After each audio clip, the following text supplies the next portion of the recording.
अक्सर हम सुनते हैं स्वर्ण युग या गोल्डन एज के बारे में, पर इसका असल मतलब क्या होता है? आज हम भारतीय इतिहास के एक ऐसे ही शानदार दौर की बात करेंगे, गुप्त साम्राज्य।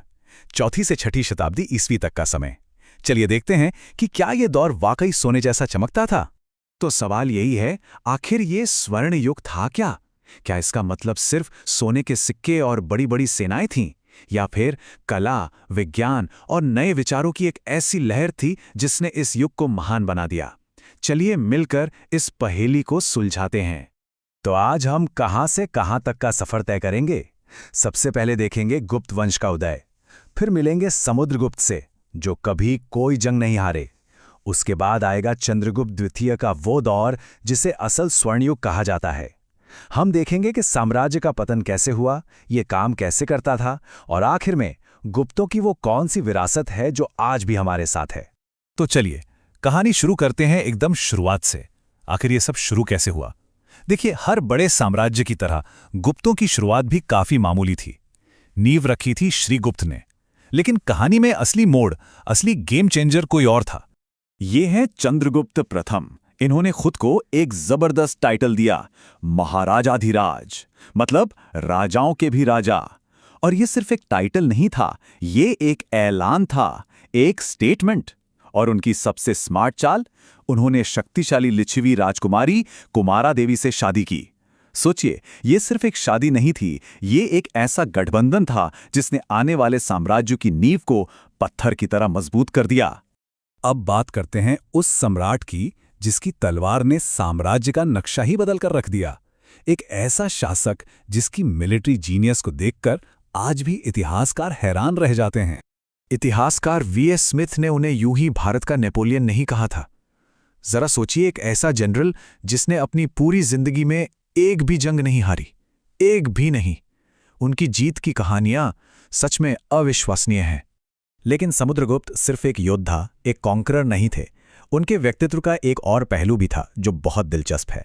देखिए, एक तरफ तो वो एक अजेय योद्धा थे, और दूसरी तरफ सिक्कों पर उन्हें शांति से वीणा बजाते हुए दिखाया गया है। इतना ही नहीं, उन्हें कविराज यानी कवियों का राजा भी कहा जाता था। मतलब एक ही इंसान में योद्धा भी और कलाकार भी। कमाल की बात है। तो सवाल ये है कि हमें उनकी जीतों के बारे में इतना सब कुछ पता कैसे चला? जवाब छुपा है इस स्तंभ में, प्रयाग प्रशस्ति। असल में ये उनके दरबारी कवि हरिसेन ने लिखी एक तरह की तारीफ है, जिसे पत्थर पर उकेर दिया गया। आप इसे एक तरह का प्राचीन प्रोपेगेंडा पोस्टर भी समझ सकते हैं, जिसमें उनकी बहादुरी और ताकत का गुणगान किया गया है। और आज इतिहासकारों के लिए तो ये किसी सोने की खान से कम नहीं है। तो अगर समुद्रगुप्त ने साम्राज्य की मजबूत नींव रखी थी, तो उनके उत्तराधिकारी ने इसे आसमान की बुलंदियों तक पहुंचाया। अब हम गुप्त साम्राज्य के पीक पर पहुंच रहे हैं, उसके असली स्वर्ण युग में। और इस दौर के हीरो थे महान चंद्रगुप्त द्वितीय। जब उन्होंने शक शासकों को हराया, तो उस शानदार जीत के बाद चंद्रगुप्त द्वितीय ने एक उपाधि ली, विक्रमादित्य। ये भारतीय इतिहास के सबसे सम्मानजनक टाइटल्स में से एक है। ये शक्ति, ज्ञान और न्याय का प्रतीक था। और सच कहें तो उन्हीं के राज में गुप्त साम्राज्य अपनी शान के शिखर पर था। चंद्रगुप्त द्वितीय सिर्फ एक योद्धा नहीं, बल्कि एक बहुत ही चतुर रणनीतिकार भी थे। उन्होंने सिर्फ जंग के मैदान में दुश्मन नहीं हराए, बल्कि शादियों से दोस्त भी बनाए। जैसे उन्होंने अपनी बेटी की शादी वकाटक साम्राज्य में की और एक जबरदस्त गठबंधन बना लिया। इससे दक्षिण में उनकी स्थिति बिल्कुल सेफ हो गई। ये मिलिट्री पावर और डिप्लोमेसी का एक परफेक्ट कॉम्बिनेशन था, एक मास्टर क्लास। लेकिन चंद्रगुप्त द्वितीय की असली विरासत शायद उनके दरबार में थी। जरा सोचकर देखिए, उस जमाने के 9 सबसे ब्रिलियंट माइंड्स एक ही छत के नीचे। इन्हें नवरत्न या 9 रत्न कहा जाता था। महान कवि कालिदास, चिकित्सक धन्वंतरी, खगोलशास्त्री वराहमिहिर, ये तो बस कुछ नाम हैं। ये एक इंटेलेक्चुअल पावर हाउस था, और ऐसा तभी हो सकता है जब देश में शांति और खुशहाली हो। अच्छा, गुप्त साम्राज्य अपने सोने के सिक्कों के लिए भी बहुत मशहूर है, जिन्हें दीनार कहते थे। पर एक मजेदार बात बताऊं, सोने के सिक्के चलाने वाले वो अकेले नहीं थे। आइए एक छोटी सी तुलना करके देखते हैं। तो फर्क ये है, कुषाणों के सिक्के सोने की शुद्धता यानी प्योरिटी में बेस्ट थे, लेकिन गुप्तों ने इतिहास में सबसे ज्यादा सोने के सिक्के जारी किए, सबसे ज्यादा। उन्होंने सचमुच पूरी इकोनॉमी में सोने की बाढ़ ला दी थी। यह उनके साम्राज्य की बेहिसाब दौलत का एक चमकता हुआ सबूत था। लेकिन जैसा कि हम जानते हैं, कोई भी स्वर्ण युग हमेशा के लिए नहीं टिकता। अब आसमान में काले बादल घिरने लगे थे। अब हम कहानी के उस हिस्से में चलेंगे जहां बाहरी खतरों ने इस महान साम्राज्य की नींव को हिलाना शुरू कर दिया। लेकिन पतन से ठीक पहले वीरता के कुछ आखिरी महान पल भी थे।